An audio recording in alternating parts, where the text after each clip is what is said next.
thank you. You're far too kind. Hold your applause. This is your song, not mine. Thank you, thank you, thank you. You're far too kind. Do me a favor, don't do me no favors. I'll handle mine.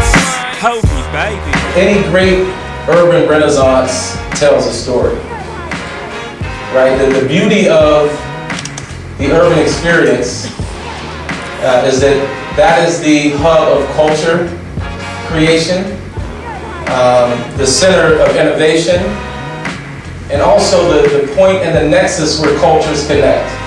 True creativity is born many times out of sheer necessity. So from that, as I mentioned, it became a conduit for creativity and self-expression. No shoelaces on the Adidas. Where'd that come from? Again, that desire to be distinct, right? And to create a sense of value for oneself.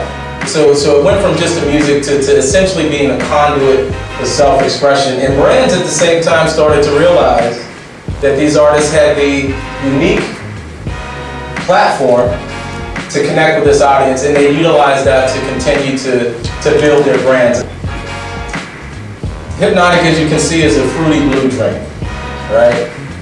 So, again, at one of these industry nights in New York at Justin's restaurant, which is Diddy's restaurant, they would have these weekly gatherings where the movers and shakers, the influencers, as they call them, would come together.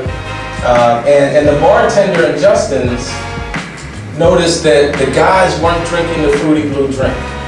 He said, okay, the one thing I know is that most of these male influencers drink Hennessy. So he mixed Hypnotic with Hennessy, and it turned the drink green.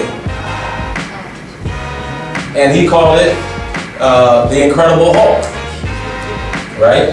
So now, industry nights, and from coast to coast, you're in Miami at South Beach, or out at the Delano on the West Coast, or wherever, that became the cachet drink.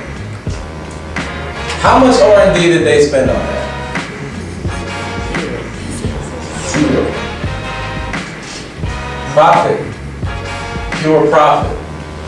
And that's one of the things I talk about in the last chapter, talking about hip-hop and corporate America's Innovator's Dilemma, and that's one of my favorite books, Innovator's Dilemma, but it talks about what technologies you're investing in, right? And a lot of times, the thing about this particular audience is they create so much more value, right? The urban market, and I'll define that momentarily, but they create a lot of value, right? Because they give you things like the Incredible Hulk.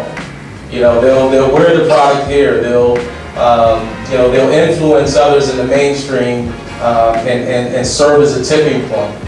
It allows you to cast a much wider net, and that's ultimately where my work and research started to move. So what I wanted to do, particularly around this particular audience, was to create a framework for these companies to approach the urban market. When we were releasing Air Jordan, I would go, I'd be in the malls, I'd go to Harlem Uptown at Dr. J's or Jimmy Jazz or any of these kind of retailers that were the tipping point. And I would just interact with the consumers. I would just hear their feedback. I would just listen to the things that they had to say. And oftentimes I took a new product into those environments. We were able to stay as close to market as possible. And at the end of the day, that's what we really want to do. So the closer you are to the consumer, the better your reaction time is going to be. That's why Nike was so successful, starting with its origin with runners and Phil Knight and understanding and being part of that running culture.